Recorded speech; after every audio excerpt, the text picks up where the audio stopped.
Halo Bung Ju, nih ya teman-teman ya, eh, beritanya lemong lucu ya. Le Europe souffre de ses dépendances aux États-Unis. Ya, ini korannya Prancis, koran Kompasnya Prancis lah begitu ya. Jadi Eropa dianggap udah ya suffering dari kehadiran Amerika Serikat dalam politik internasional mereka gitu. Jadi variabel Amerika mulai dianggap sebagai eh, variabel yang sifatnya antagonistik dalam kehidupan politik maupun eh, kehidupan nasional Eropa.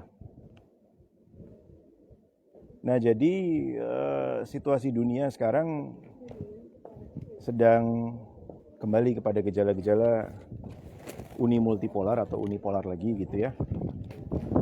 Walaupun satelitnya banyak gitu ya. Satelitnya Perancis itu ya misalnya Kanada, Quebec, Montreal ya. Kemudian ada sub-subkultur di Louisiana di Amerika Selatan, Amerika Serikat bagian selatan ya, dekat Alabama, Arkansas apa itu yang budayanya itu masih Perancis gitu. Ya, masih loyal dengan Perancis. Kemudian udaranya dingin di sini. Kemudian Polinesia ya, di Pasifik Selatan itu juga masih dominiannya Perancis. Lalu Afrika Utara ya, Indochina, Vietnam, Laos dan seterusnya. Ada masih loyal-loyalnya dengan Perancis karena mantan koloninya. Demikian juga Inggris punya persemakmuran, Portugal juga begitu ya. Ada perserikatan negara-negara yang berbahasa Portugal. Nah, saya jadi ingat apa ya?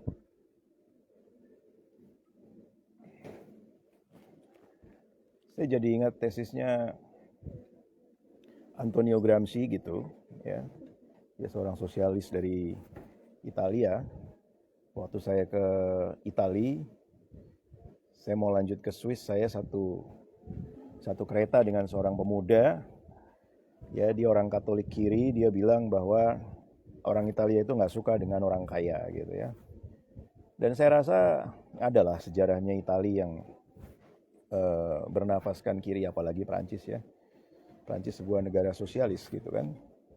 Di sini program-program tenaga kerja pengangguran ya namanya chômage ya. Itu disantuni ya. Saya ingat dulu almarhum Rizal Ramli dengan seorang redaktur majalah terkenal di Indonesia ketika kuliah di Amerika. Mereka juga kalau apa namanya? Kalau lagi nganggur disantuni gitu. Masuk usia kerja tapi nganggur, jadi disantuni. Nah, demikian juga pemikiran tentang penguasaan budaya lain oleh suatu budaya ya. Bung Karno dulu mengemukakan ada kolonialisme ya.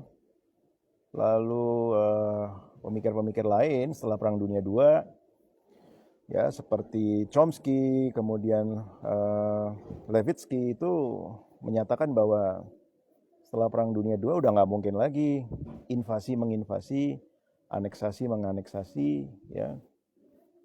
Yang ada kalau mau menanamkan, mau menjajah atau melebarkan pengaruh kepada negara lain atau bangsa lain adalah melalui ketergantungan atau dependensi. Ya, itu yang disebut imperialisme. Itu bedanya imperialisme dengan kolonialisme.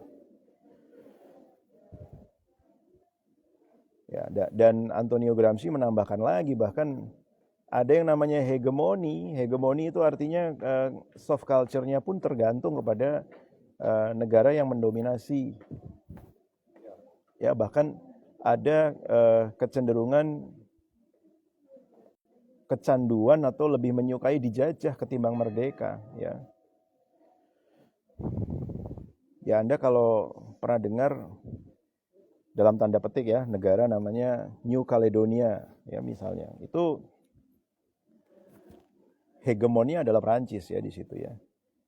New Caledonia itu pernah sekitar tahun 2022 kalau saya nggak salah ya. itu dilakukan referendum apakah mereka akan merdeka atau masih ingin ikut Perancis. Ternyata jawabannya apa? Jawabannya masih ingin ikut Perancis. Gitu. Karena mereka merasa bahwa kalau mereka merdeka malah ongkosnya lebih besar dan lain sebagainya. Nah, demikian juga terjadi waktu Hong Kong mau lepas dari Inggris, ya. Hong Kong itu anggota Commonwealth. Ketika mau ikut Cina, walaupun itu ada di area pantai, ya, di daerah timur, ya, Shanghai, Cantonese culture dan lain sebagainya, Guangzhou, Guangdong dan lain sebagainya, itu Cina A, ya, lebih maju dari Cina B, yang mainland yang dalam, Inner Mongolia, Hubei, ya, itu lebih terbelakang lagi gitu. Sebagian sekitar 67% penduduk menyatakan keberatan, ya, lebih senang dengan Inggris, ya. Nama-namanya pun sudah bukan nama Cina yang murni, tapi nama Barat Kristen, ya, misalnya Robert Wu, misalnya Katarina Tang dan lain sebagainya, Robert Kwok, ya. Saya dulu pernah berdebat dengan Pak Mubiarto, Prof. Mubi, ya, ekonom Pancasila UGM, soal Robert Kwok, ya, beliau konglomerat di Cina, di Hong Kong, ya. Nah, jadi seperti itu, ya. Kalau katanya telaahnya Gramsci, malah dalam hegemoni itu kecanduan dijajah, dipengaruhi, gitu. Ya, saya ada di daerah yang sangat tua di kota Limus. Ya, di depan sana ada sebuah katedral Saint Michel de Lyon yang usianya itu sekitar sejak abad ke-7 atau 8 gitu, ya. Berarti kan artinya sekitar zaman Candi Prambanan tuh kalau di kita, ya. Keluarga Sanjaya sama Syailendra di Jawa Tengah, ya. Ada dua keluarga kaya di Jawa Tengah sekitar abad ke-8, ke-7, ya.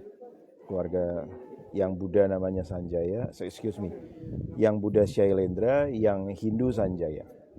Ya, mereka rukun lah. Gitu.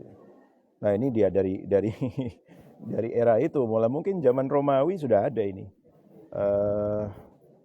Bahkan ada satu amfiteater di sana. Sekarang udah jadi taman, namanya Jardin d'Orsay. Ya, kapan-kapan boleh kalau kita mau lihat, ya. Jardin d'Orsay. Itu dulunya amfiteater.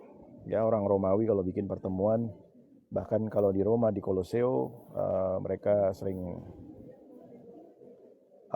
melakukan pertunjukan gladiator ada di sana.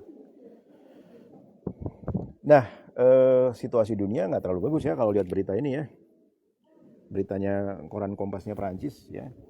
Rata-rata dunia, ya, sedang unipolar lagi atau unimultipolar, saya bilang tadi, ya. Uni Soviet sudah nggak ada penyeimbangnya, dan uncertainty, VUCA, volatility meningkat lagi, gitu, ya. Bahkan anxiety, kecemasan global. Harga minyak udah di atas 100, ya. Skenario RAPBN 2026 menurut saya buat Indonesia terlalu liberal, kurang konservatif, ya, karena dipatok di 70 euro per US dollar per barel, gitu, ya. Saya menilainya kurang konservatif. Nah, soal ekonomi Indonesia nanti aja lah, ya. Tetapi kalau saya menilainya, lihat dinamika di berita segala macam di tanah air, ya, Bank Indonesia jangan mau jadi keranjang sampahnya Kementerian Keuangan, gitu, ya. Keranjang sampah kebijakannya Kemenkeu, ya. Akibatnya depresiasi sekarang yang disebabkan atau didorong oleh saya menilainya fundamentalitasnya itu terletak pada ketidakpercayaan, ya. Ketidakpercayaan terhadap fundamental sistemik Indonesia, sehingga berujung pada peningkatan premi resiko, ya. Kalau sudah orang naikin risk premium, dia akan nuntut imbal hasil lebih besar. Atau kalau nggak ada imbal hasilnya apa? Kalau nggak bisa dipenuhi lewat surat berharga, ya dia tarik asetnya. Salah satunya mereka nggak mau pegang rupiah, ya, maunya pegang US dollar. Ya, dan ada hukum namanya hukum winner's curve dan hukum bandwagon effect. Ya, bandwagon effect itu kutukan kereta kuda, ya. Orang terakhir atau investor terakhir, pemegang aset terakhir yang masih bertahan pada aset itu, ketika nilainya turun, dia akan mengalami kutukan pemenang, ya. Sudah 33% turunnya, ya, Orang udah pada lepas, gue jadi yang terakhir. Nggak ada yang mau, Pak. Ya, pasti dia akan duluan lepas. Itu yang namanya kepanikan pasar, ya, yang oleh Alan Greenspan, gubernur Bank Sentral Amerika Serikat, the Fed dulu, zamannya Clinton, disebut sebagai irrational exuberance. Irrational exuberance. Jadi kepanikan yang sudah nggak rasional, ya. Orang kalau sudah panik nggak rasional, nggak ada rumus-rumus ekonomi yang berlaku. Nah ya, jadi kalau mau memulihkan rupiah dan lain sebagainya, pulihkan kepercayaan, kurangi bicara, kurangi kebijakan, mengumumkan kebijakan yang menimbulkan tafsir-tafsir ketidakpastian, ya.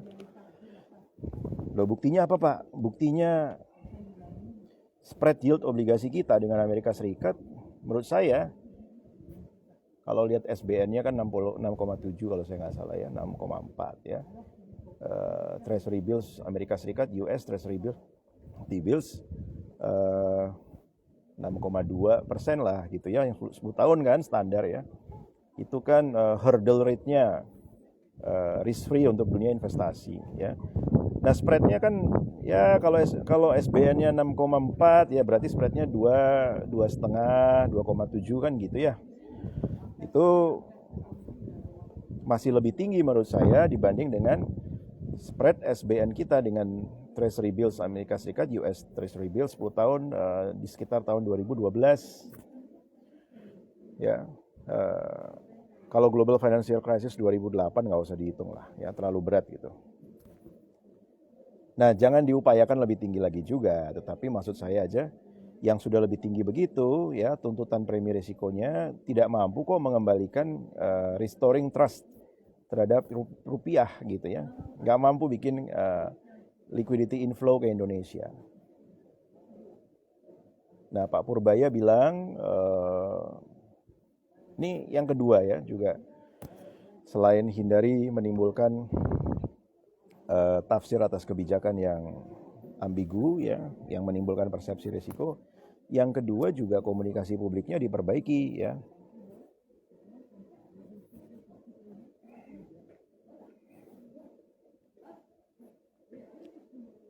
Ya, komunikasi publiknya diperbaiki. Ada hal-hal yang menantang dan harus dijelaskan gitu ya bagi yang tahu gitu. Ya seperti kemarin Pak Purbaya bilang obligasi kita pasarnya bagus ya, frekuensi trading liquid semua ya, yieldnya juga bagus. Lawang yield bagus karena dibeli BI aja loh. Ya. Yield obligasi negara SBN kita 10 tahun ya bagus. Liquid marketnya apa, secondary dan lain sebagainya, karena dibeli BI gitu ya. Jadi bagi saya sih, saya menyebutnya agak semu begitu ya. Itu kalau dilihat investor bagaimana, mereka bisa menilai itu palsu gitu ya. Ya orang nggak tahu ini gitu ya. Pur. Ya orang nggak tahu ini, Anda bisa gitu ke masyarakat, lu bisa ngatain gitu ke masyarakat, bahwa mereka nggak tahu. Tapi kepada kita kan kita kan tahu gitu, ya nggak bisa kita digituin. Nah jadi hentikanlah menghibur-hibur masyarakat ya. Saya tahu kok kalau government nggak akan mungkin menyatakan krisis ya. David Colander itu seorang ekonom Amerika. Ya juga Gregory Mankiw itu favorit saya tuh ya, zaman penasihat economic advisornya Clinton dulu. Bukunya saya suka banget zaman S1 ya, dia analis di NBER dulu, National Bureau of Economic Research. Orang kalau jadi analis NBER itu potensi dijadikan economic advisornya Presiden Amerika di Gedung Putih itu besar sekali ya. Nah jadi hentikan bikin statement-statement yang menimbulkan ketidakpastian. Ya, Gregory Mankiw juga bilang, nggak akan mungkin government itu ngakuin, oh kita ada krisis. David Colander menyatakan kalau mau ada krisis, ya nggak sembarangan juga menyatakannya, tapi Anda bisa indicate sendiri. Ya, apa indikatornya yang paling banyak dalam literatur ekonomi, misalnya 4 kuartal berturut-turut kontraksi GDP. Ya silakan Anda nilai itu ada apa enggak gitu. Nggak usah nunggu government ngomong. Government nggak akan ngomong gitu karena akan menimbulkan kepanikan ya. Saya itu punya laporan perekonomian tahunannya Bank Indonesia tahun 97-98. Saya punya itu. Ya, Anda tahu nggak itu? Ya, kontraksi GDP kita udah jatuh 13-14% minus, itu aja BI masih mengakui pertumbuhan terkendali pada zona yang comprehensible, ya, nah, gitu-gitu yang terkendali dan lain sebagainya. Jadi sama seperti Pak Peri Warjio ngomong depan DPR, ya yang penting kan kurs rupiah itu stabil Pak. Ya saya tahu beliau mengacu pada Undang-Undang 2399 kan, begitu ya. Tugas BI menjaga kestabilan nilai rupiah, bukan tinggi rendahnya. Silakan ya, kalau saya menilai begitu. Saya juga pembayar pajak, saya ngisi SPT, punya NPWP gitu. Jadi kalau beliau mau pakai norma itu buat defense sih, ya boleh. Ya, bukan tinggi rendahnya, tapi stabil tidaknya. Masalahnya kan bener nggak klaim itu? Ini saya pernah running ya model ekonometrik ya. Model ekonometrik. Saya pakai Garch ya untuk kontrol conditional heteroskedasticity ya. Jadi ngelihat apakah deviasi standar maupun varians itu bergerak konstan nggak sepanjang waktu. Nah gitu loh ya. Kalau katanya Engel Granger kan begitu. Kalau konstan ya berarti ya syukurlah walau ada spiky tapi volatilitasnya relatif istilahnya stationary gitu ya. Maka dalam ekonometrik dikembangkan ya, ada uji unit root ya oleh Dicky Fuller dan kawan-kawan dan seterusnya. Nah, hasilnya apa? Saya ambil data yang 6 bulan ya, harian kurs rupiah terhadap US dollar harian dan 6 bulan dan 3 bulan. Saya pisahin tuh. Ya, sesuai studi-studi asing juga demikian ya. Nah, ini biasa kan teman-teman di kedokteran juga kan suka nanya tuh, udah ada papernya belum dok? Nah, sama kita ekonom juga begitu gitu ya.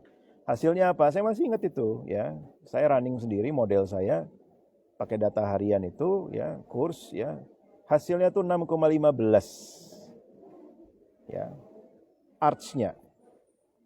Saya pakai arch 1-1. Nah, ini ekonometrik ya.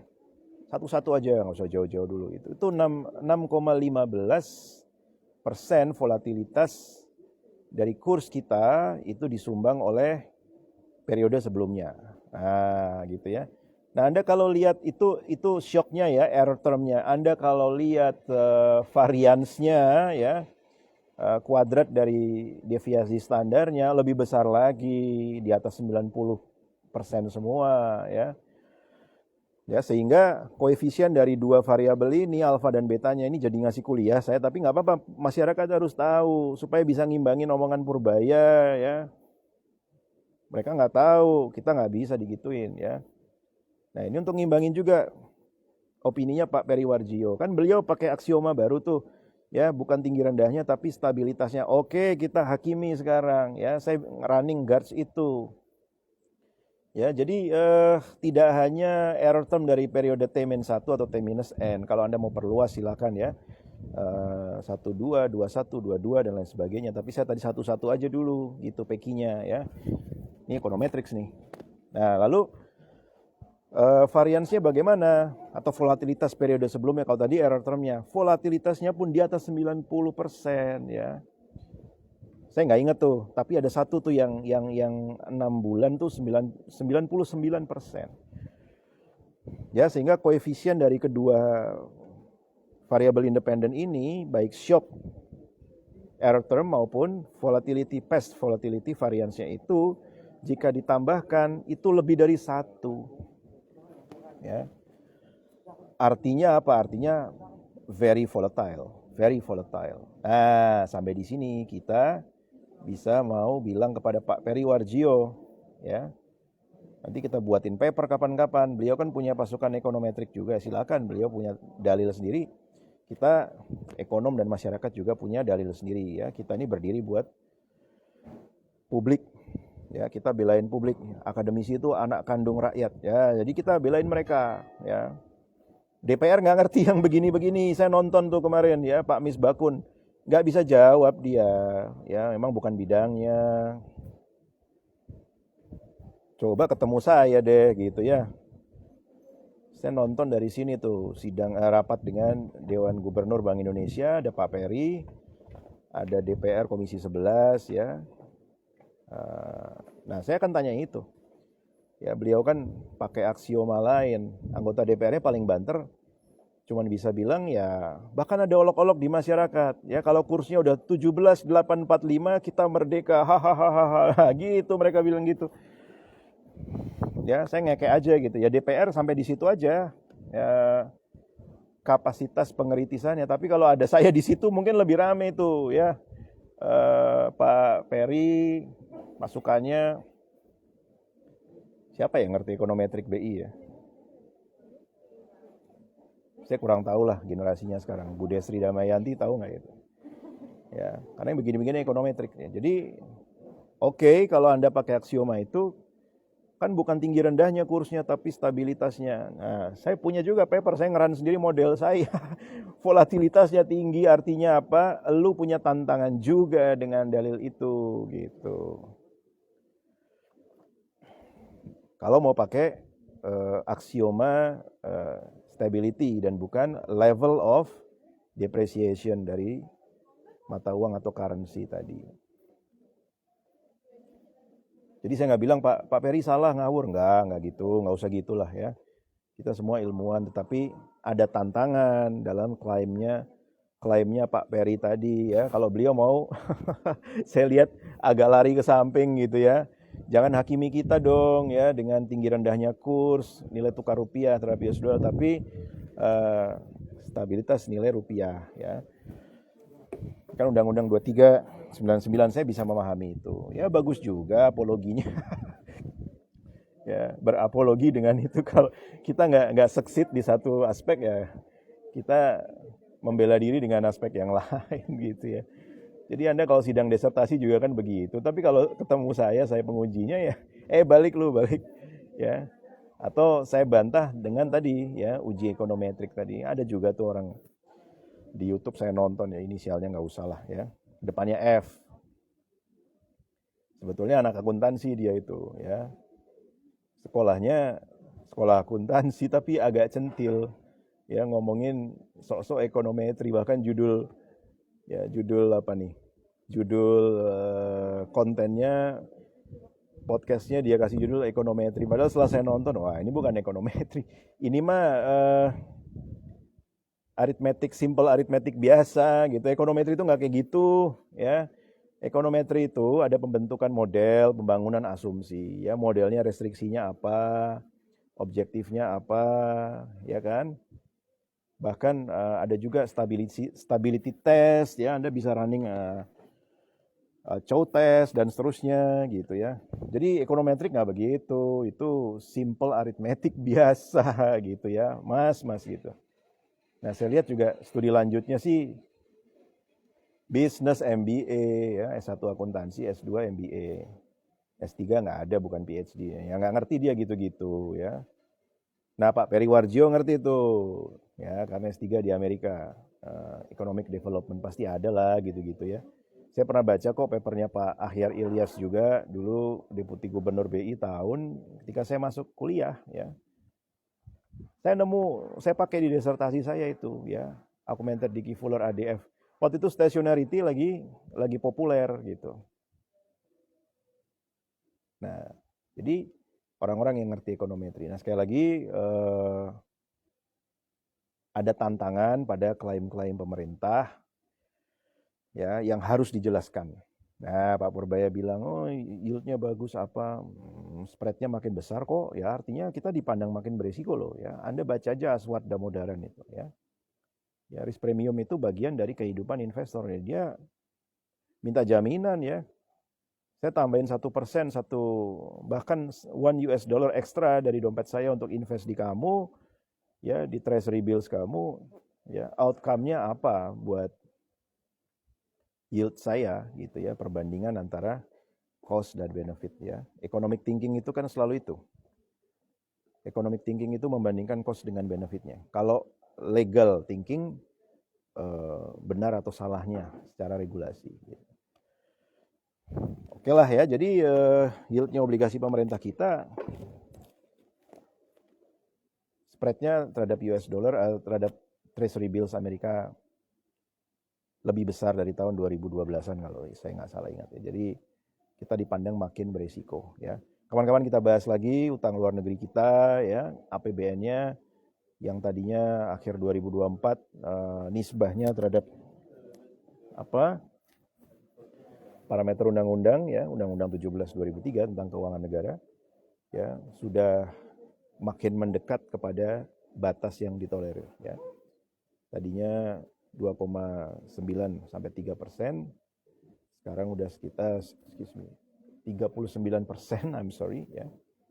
Sekarang akhir 2025 kuartal 1 ini saya belum cek lagi sudah 41% ya. Ada margin masih sekitar berarti 19% untuk gerak Purbaya dan pasukannya ya. Ya sekali lagi itu penglitisan saya buat Pak Peri dan Pak Purbaya, masyarakat nggak tahu itu ya. Nah, jadi Pak Pur, kalau lu ngomong kita aman likuiditas, itu semua itu palsu ya. Yang beli BI ya kan. Kenapa begitu? Ada burden sharing. Tahu dari mana kita? Ya. Kalau Anda ingat sekitar tanggal berapa itu kemarin? 13 atau 18 Mei, coba Anda Google lagi itu ya. Presiden Prabowo, jadi Prabowo tuh manggil malam-malam semua pejabat ekonomi tuh ya. Ada Erlangga, ada Bu Kiki, OJK ya, lalu ada Pak Peri, ada Pak Purbaya.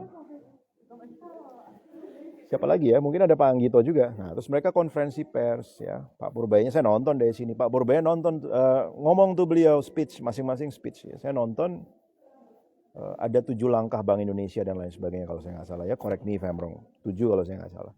Nah, salah satunya adalah BI akan tetap membeli SBN pemerintah. Nah, itu burden sharing, pur. Ya, palsu lu tuh ya. Market liquid apa tapi dibeli BI aja lo gaya. Ya Allah, ya kan? Apalagi kalau operasinya di sekunder ya. Itu kena ke inflasi dan lain sebagainya. Ya, sudahlah. Jadi masyarakat harus diimbangi dengan tahu yang begini-begini. Belum kalau yang nonton ibu-ibu rumah tangga nggak apa-apa, dia nggak ngerti. Yang nonton investor bagaimana? Ya. Ini terakhirlah dari saya ya. Investor itu nggak suka dengan bank sentral yang nggak independen. Ya, yang nggak independen itu yang bagaimana? Yang masih bisa subject to government intervention. Suruh-suruh bayarin utangnya ya. Kalau bank sentralnya ikutan beli surat berharga, ya artinya dia nyetak uang untuk melunasin utang pemerintah. Itu investor nggak suka, gitu ya. Itu investor nggak suka. Itu sudah jadi normanya BCBS dari Bank of International Settlement, ada banking committee ya, sejak krisis Asia 98. Jadi independensi bank sentral dalam hal ini kalau Indonesia ya BI ya harus dijaga. Ya, lu jangan bikin omongan kayak gitu. Itu ya. Kita semua ini sayang sama negara itu, sayang sama pemerintah. Ya, kalau investor nggak suka dengan tercederainya independensi BI, maka ada kekhawatiran mereka akan menafsirkan Bank Sentral Indonesia atau Bank Indonesia tidak fokus dalam pengendalian inflasi. Akibatnya risk premium akan naik. Kalau nuntut risk premium lebih tinggi, ya bukan nggak mungkin suatu hari juga, ya badan-badan rating itu akan bikin downgrading lagi, ya. BBB jadi BBB minus lah, kalau lebih buruk lagi bagaimana gitu ya, bukan investment grade, nggak layak investasi, orang makin kabur, capital outflow, ya orang menguangkan rupiahnya pindah ke US dollar atau pindah ke financial asset lain ya. Sebuah kajian menunjukkan capital outflow meningkat paling tidak ke Singapura yang paling dekat ya, sampai semua ini reda ya. Nah, jadi demikian, jangan bikin pernyataan-pernyataan yang tidak terdukung. Saya sudah tulis juga dalam blog pribadi saya, dalam personal website saya, tentang pengeritisan saya terhadap angka pertumbuhan ekonomi 5,61% dari BPS. Ya, Anda buka aja lah, itu kepanjangan kalau di sini gitu ya. Jadi di BPS klaimnya segitu. Yang juga bukan tanpa tantangan karena ada disynchronize reality dengan data-data lain dari lembaga yang lain ya, misalnya IKK-nya BI, IKE dan seterusnya. Oke, itu saja ya. Jadi selamat berjuang. Saya mencintai Indonesia. Silakanlah Pak Prabowo dan kawan-kawan mengelola negeri itu. Saya kira nggak salah juga lah, Tuhan kasih dia kesempatan ya untuk mencoba itu. Ya, good luck. Kita mau lihat ya, semoga hasilnya baik. Oke teman-teman, j'ai entendu aussi que le Monsieur Président, il a commandé de l'équipe gouvernementale à réaliser quelques ciblés dans laquelle le gouvernement peut enseigner plus de langue française. Je répète, à enseigner de langue française aux les étudiants dans les écoles indonésiennes. Donc, je pense que il sera pas facile, ya, nggak mudah mengajarkan bahasa Prancis itu kepada anak-anak, ya, anak sekolah, dan mau kepada yang kelas berapa, gitu. Lalu yang mau ngajar siapa? Ya, apa sarjana-sarjana S1 lulusan sastra Prancis itu mau jadi guru gitu. Mereka lebih mending jadi staf duta besar ya, penerjemah atau di perusahaan asing ya. Gaji guru honorer kan sebulan 300.000 gitu ya. Anak S1 apa mau begitu? Ya, yang realistis aja lah. Mata pelajaran yang existing juga kan susah, itu aja nyari gurunya, ayo ya kan. Guru di daerah terbatas sekali. Apalagi guru bahasa Prancis, guru bahasa Portugis ya. Ya, todo bem, obrigado, muito obrigado ya. Boa tarde, boa noite ya, gitu-gitu. Jadi marilah mudah-mudahan ya apa yang dicetuskan oleh eksekutif dilakukan itu masih bisa ditafsir pasar dalam zona aman. Kalau enggak ya mari kita berdoa. Udah gitu aja ya. Ok, merci beaucoup d'avoir m'accueilli ici. Bonne journée à vous. Célébrez le bel jour avec tout le monde de vos familles di Indonesia. Thank you, goodbye, selamat sore, sampai jumpa.